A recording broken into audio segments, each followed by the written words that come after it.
Hello everyone and welcome to episode 9 of my Direwolf20 2.0 Let's Play series. This episode's going to be a little different. I made a bit of an oopsie. I did a bunch of settings updates and it looks like my voice channel accidentally got disabled for episode 9 and episode 10 before I realized it. So this whole episode is going to be squashed into the regular episode length. I've doubled the speed of the whole thing. And I'm going to do a bit of a voiceover explaining kind of what's going on. It'll be more informal, less direct about what's going on. I may break into rants. So without further ado, here's the episode.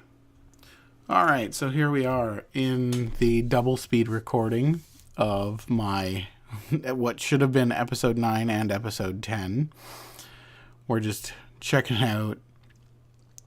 We got a ton of resources, an absolutely ridiculous amount of resources compared to what I had expected it to output.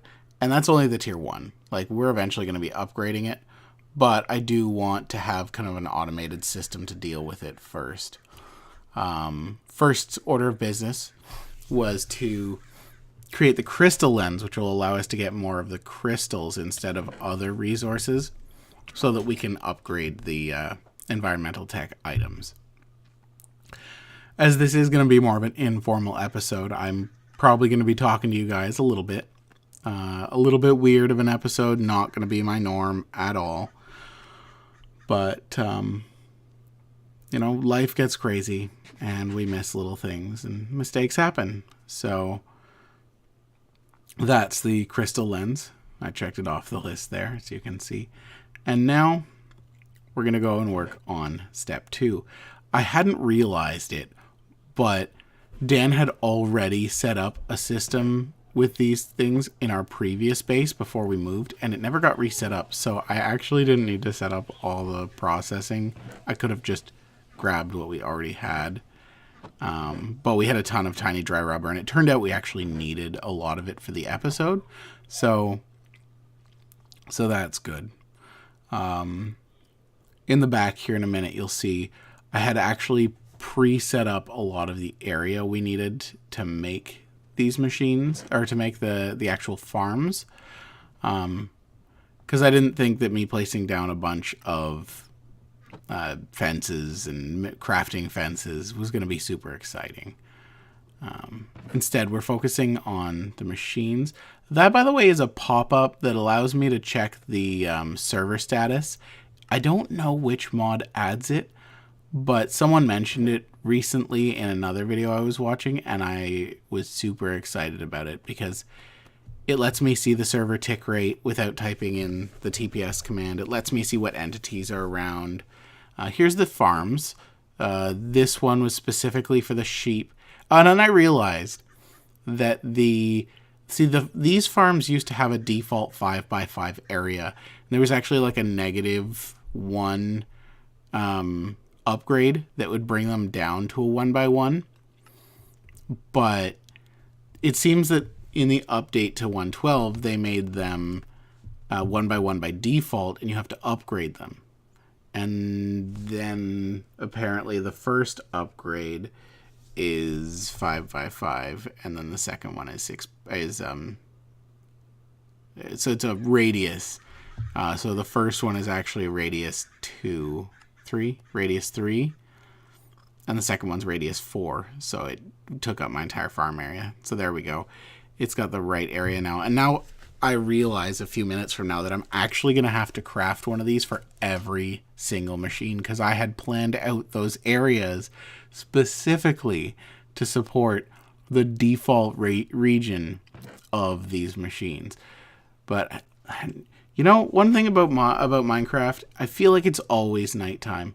Oh, and because we're on a persistent server, it runs constantly, and I did not realize that at night it would burn through all of our fuel. So that was all of the fuel, and all the fuel reserves all got chewed straight through, and I actually end up upgrading I don't know if I did that on video or not, but I definitely added 4 more of the tree devices in the hopes that that will be enough to offset the night usage. I don't know if it is. We'll find out in the next episode whether it was enough or not. Because I'll be recording that one tonight, and we'll be going in and seeing whether it was enough to offset the usage or not. I love Botania flowers. If for nothing else, then all 16 colors are available, and all you do is crush them up, and you get dye. You get Ore Dictionary dye, and every mod that uses the Ore Dictionary for their dyes, it's there. It's beautiful.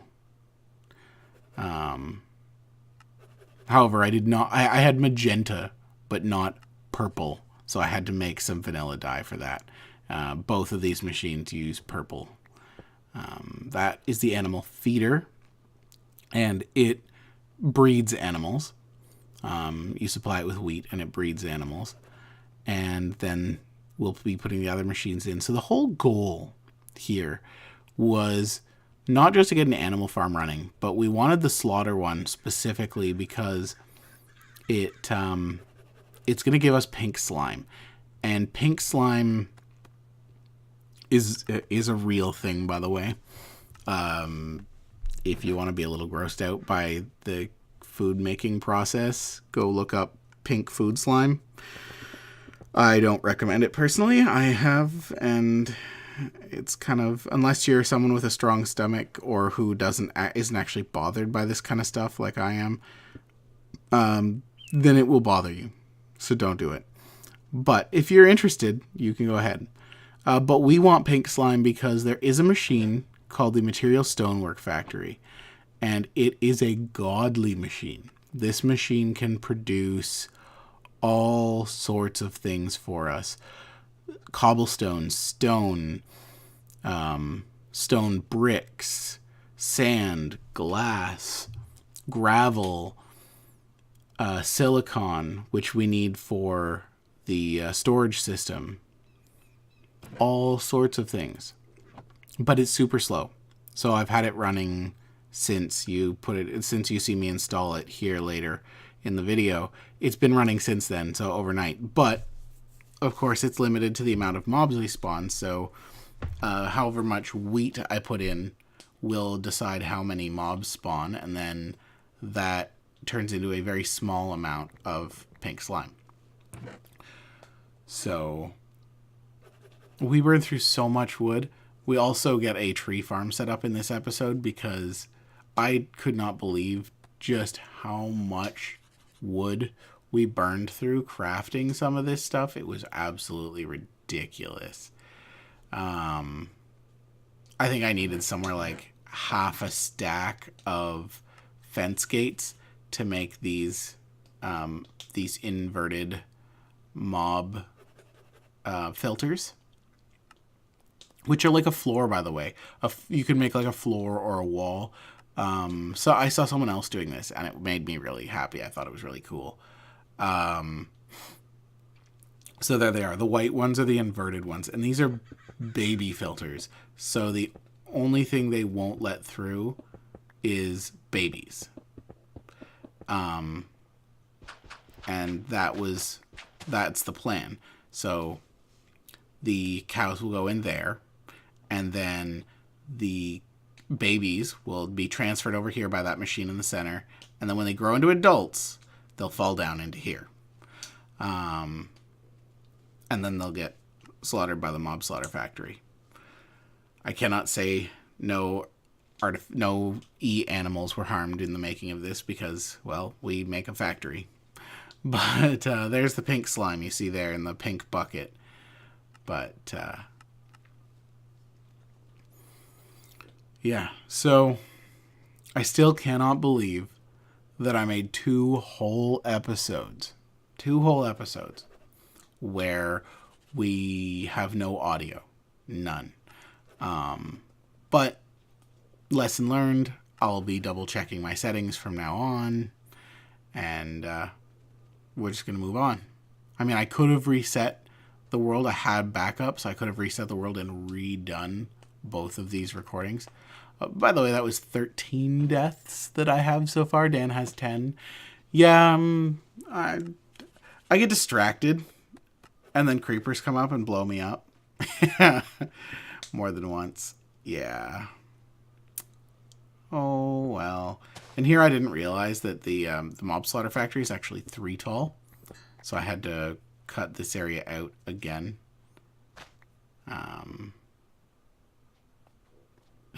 Me trying to get through. Just derping around a lot. Ooh. Watching yourself, sometimes it's painful. That's why I don't tend to watch my videos from start to finish usually. But I don't have much of a choice with this one. So, yeah. Now it's the right size. It fits that whole area. And then we're going to need to set up power. And we're going to need to set up item transfer and all sorts of stuff. Eventually, I want this all to auto-transfer into the refined storage system. Which, by the way, for anyone who knows Minecraft, modded Minecraft, refined storage is in version 1.6 now.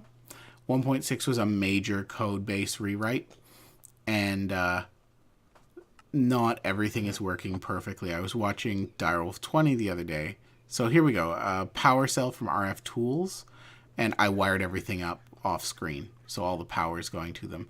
I was watching Direwolf20 the other day playing on Forgecraft with an unupdated version of the refined storage, and every time he would craft something, it would not update the UI, and so he would have to close the UI and reopen it, or resort the UI for it to refresh. It was amusing for me and frustrating for him, but the developer already fixed it, so you'll see in my video. So these need hats, by the way. They're full blocks. Those machines are considered full blocks, and if you don't put a hat on them, mobs will walk right over them. Right over them. These are, I call them Pokeballs. They're mob capture devices, and they take a gas tier to craft them, which is a little crazy. And I started here by putting that pink sheep in. Big mistake. I have like half a stack of pink wool now. When really all I wanted was white sheep. And I had to resort them later. But what are you going to do? I mean, yeah, that was me looking at the black sheep and being like, no, I want one color of wool. One. Sheep is sheep. Oop, cow. And there we go. Drop the cow down. And yeah, see, we've got some pink wool there, and I don't correct it. I was like, is that the pink sheep? I don't know. Yeah, we're just going to move them all. We're just going to move them all. Whichever one ends up being pink, we won't move it back.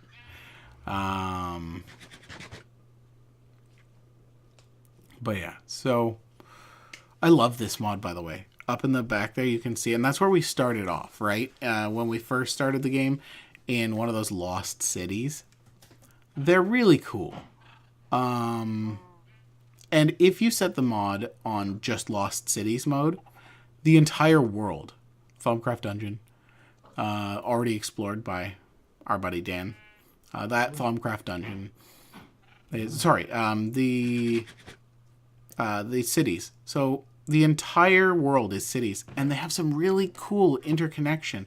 There will be subway systems and highways. So like if there's a gap between two parts of the city, there will be a highway connecting the two parts.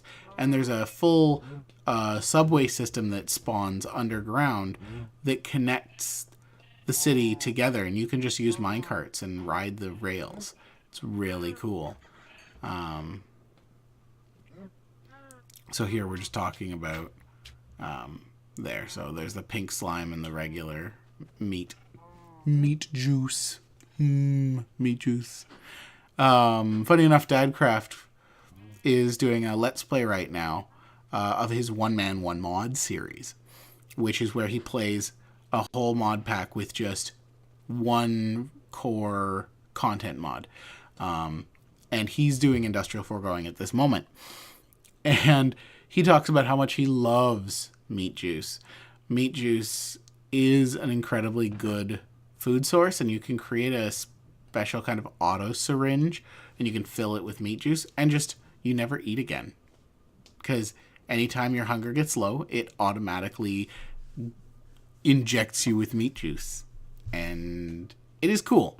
I personally, I like doing some things on my own. These are really cool from Reliquary, I believe. They can turn into all sorts of blaze-related stuff. We're just grinding up some to make, I believe it's not blaze powder, blazing pyrotheum, I think is what we're making here. Yeah, we need the sulfur. We're making hardened glass. Yeah, right. Yeah, I slept on it. After I messed up this video, these 2 videos, I slept on it. So I don't remember everything that I'm doing. However,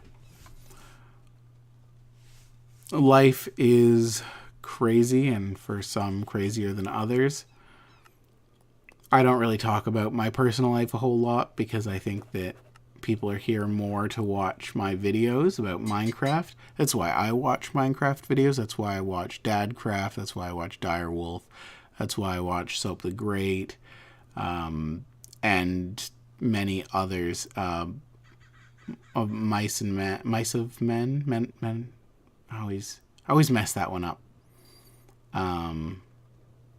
Because I always think of the Of Mice and Men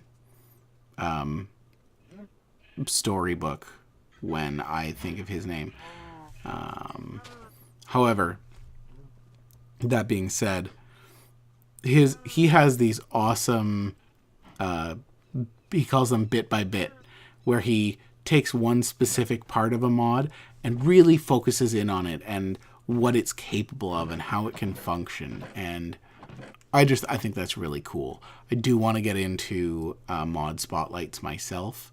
They are a bit more work than doing this. A bit more like intensive work, because first you have to really... So here's our outro. So we're just saying goodbye because I've realized that we've hit 30 minutes. And we have the tree farm and the crop farm still to do. And then here's me saying hello to the next episode. And we'll get into the next episode here in a minute. Jump right in. I believe we're going to start the tree farm first. But yeah, I want to get some mod spotlights going.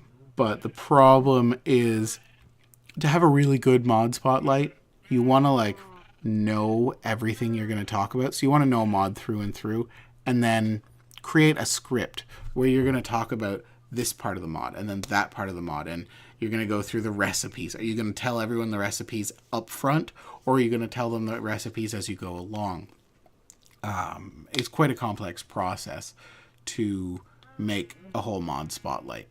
I do have a mod that I'm super excited about, and as soon as he's able to get it done, he has a lot going on in his personal life, and he doesn't have a lot of time to mod, but as soon as it comes out on 1.12, I'm going to be working on a spotlight for it. It looks really simple. It's called Just Enough Calculation, and it allows you to calculate the recipe, the number of raw ingredients needed to create a particular recipe, and I think it is beautiful. It's an amazing item. So yeah, we're looking here. The plant interactor is really cool. It's something that's new. A lot of mods have the ability to right-click the crops to harvest them instead of just breaking them.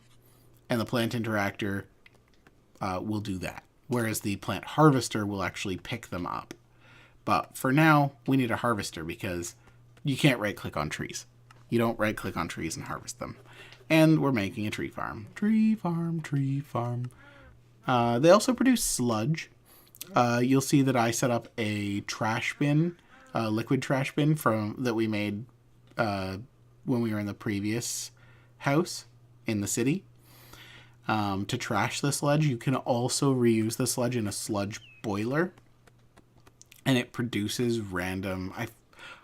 I'm pretty sure it does the same in this mod as it did in the previous mod, Mine Factory Reloaded.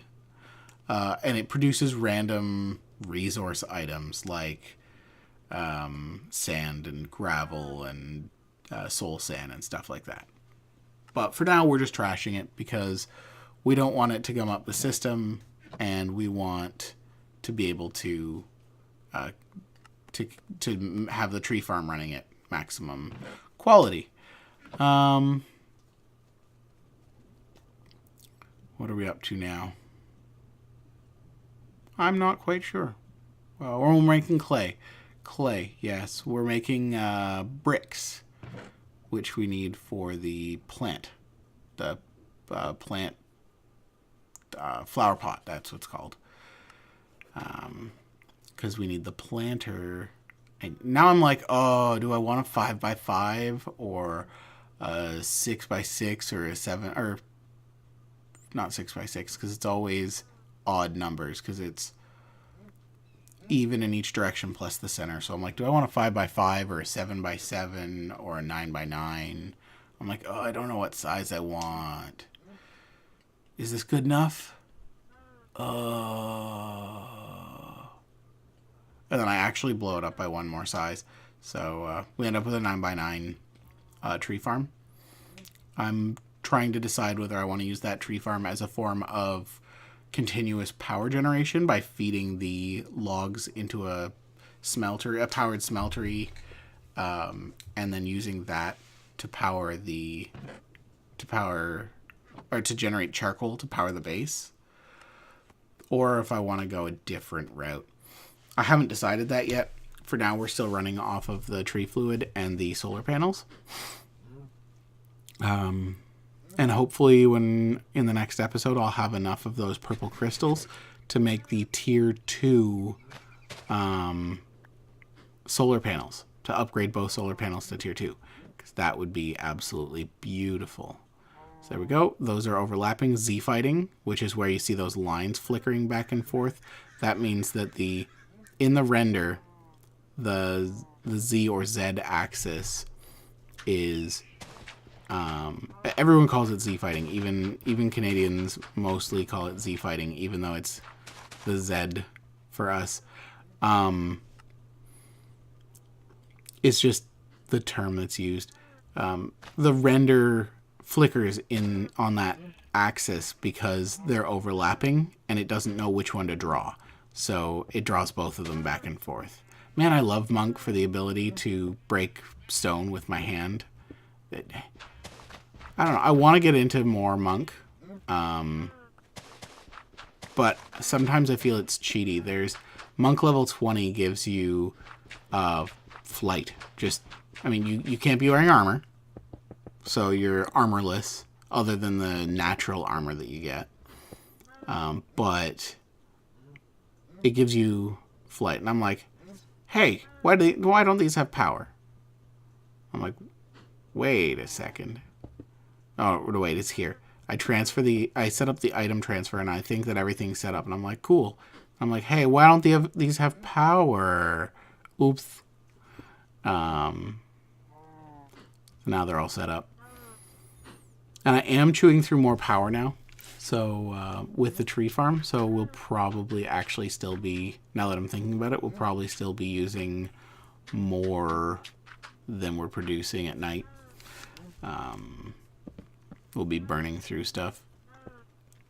And here we use a servo to pull the items out of the machine.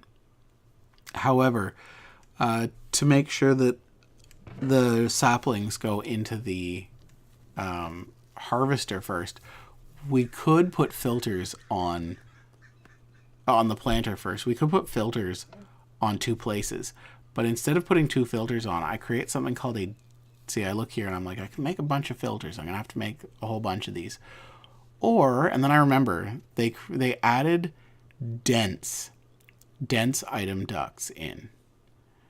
And dense is effectively, it tells the system that they are further away than anything else. So anything beyond the dense item duct is super far away. I think it adds like 1,000 blocks to the calculation. It's just one number. It's a plus. And I realize here that I'm being stupid and I put it in the wrong place. But it's just a math calculation. So it adds each pipe and says, these are so far away. Well, in this case, instead of it adding 1, it adds 1,000. It doesn't add 1 1,000 times. It just adds 1,000 instead of adding 1. And so it looks at it and says, well, these blocks are further away than other blocks, so they're going to get a lower priority. And I realized what I had messed up here, and then we put it here. So now that particular drawer is considered to be significantly further away than any other drawer, meaning that it's going to put saplings in the planter until it's full, and then it will put saplings in that crate. And then we go like this, and this weird bug keeps happening where items get, like, this is an old bug, an old bug, and it just seems to have cropped back up, where items get messed up in your inventory. Specifically, they get desynchronized. And an item will show up as a different item, or it'll show up as invisible, and then you have to refresh your inventory either by relogging or by like clicking on everything in your inventory until you find the item you're looking for.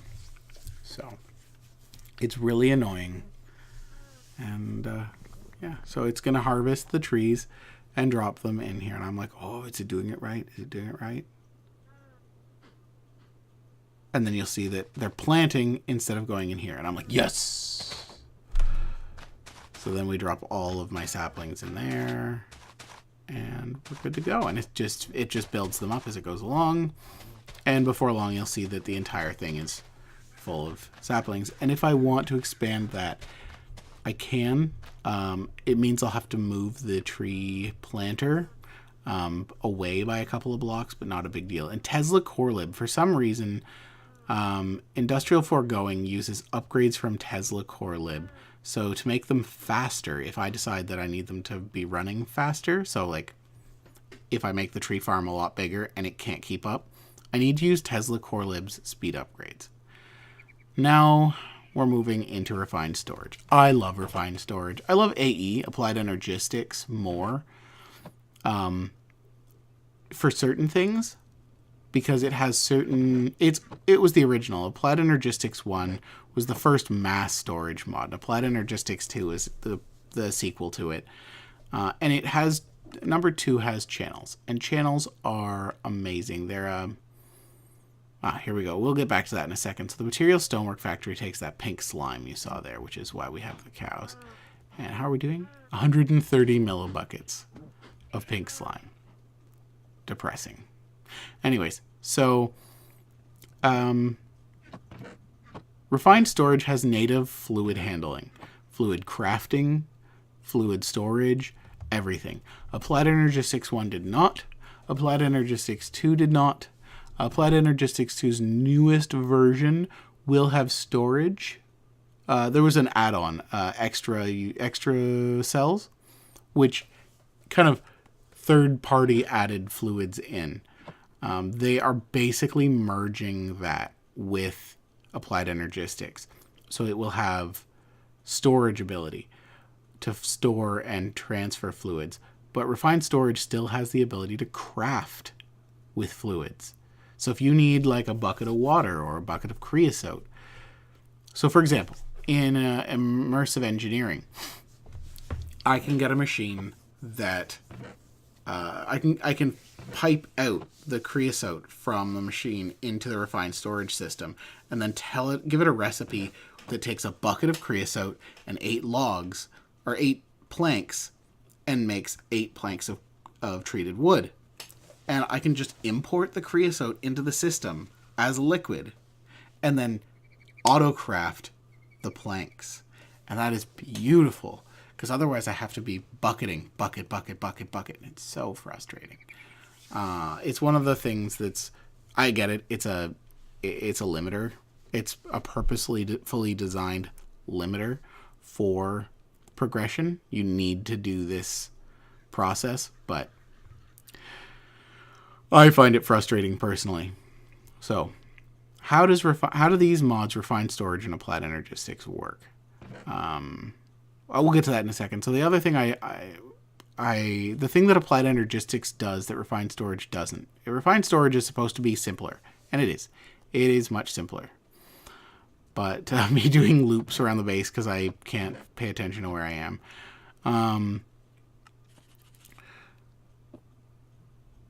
Applied Energistics has a mathematical calculation for the number of items that can be stored per cell and how that's all calculated out. Refined Storage just does. It stores X number of items. So if it's a 4K cell, it stores 4,000 items. I think it's actually 4096, which is 2 to the power of 12. But anyways, basically, imagine. So you need a core, a brain, which I put down. That was the glowy thing, and then you need a storage medium, like a computer memory storage medium. And then once you've got that, so like a hard drive, for example, and in this particular case, you use these storage cells. And then you need a grid, which is an interface. And the grid is where you put things into and pull things out of. And it's like a chest interface, except that it shows you every single item that is stored in there. And it's pretty crazy. It's really nice. They got rid of, for anyone who's familiar with Refined Storage, they got rid of the solderer, which was a machine that you use to craft a bunch of this stuff, and they replaced it with a different process where you use this cutting tool to craft things, and then you like cook them to craft the final item. I don't know whether it's better or worse. Automating is a little frustrating because you have to have the cutting tools. You have to automate the crafting of the cutting tools. And then, as Direwolf20 experienced, when you do multiple auto crafts at a time, it uses it while during the auto crafting. And so you may find your system crafting 3 or 4 or 5 of these cutting tools, unless you do make sure that you're only doing one of these crafts at a time.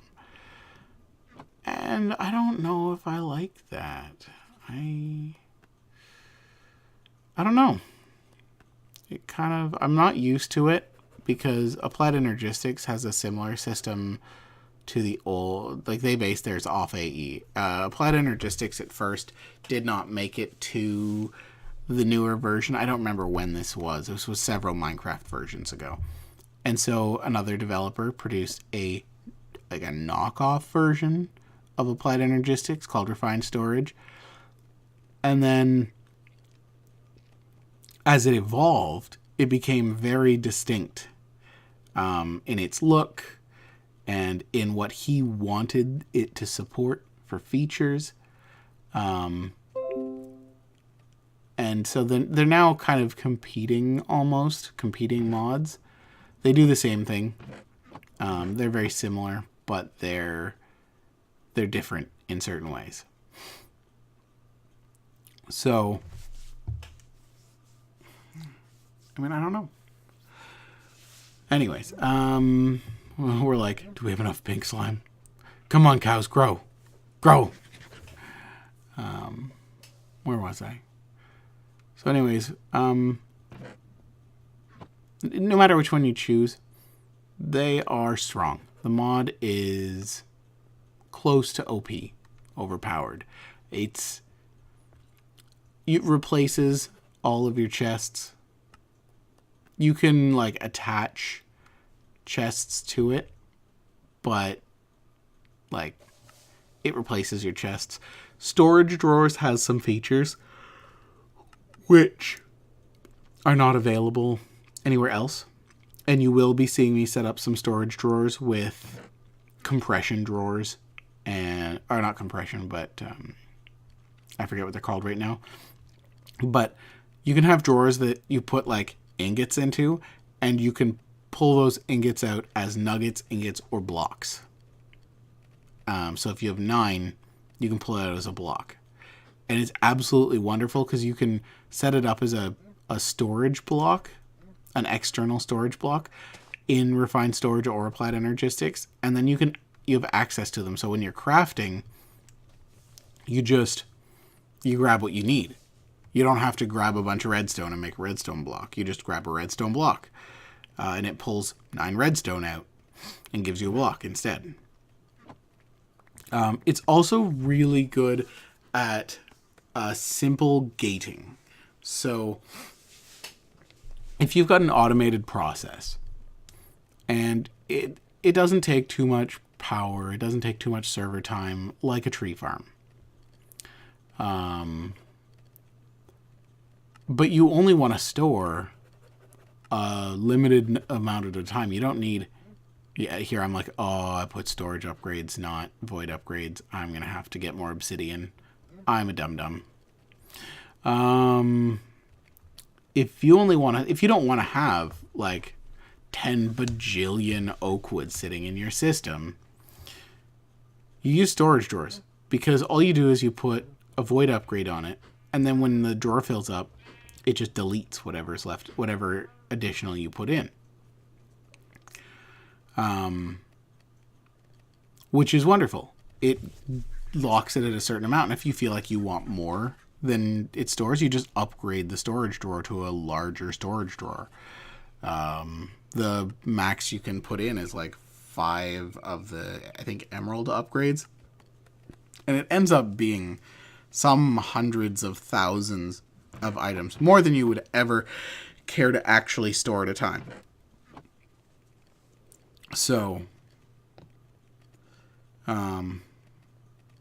here we're working on the 4K storage cells, so that we are 16 for, I think 16. We're working on the 16K storage cells.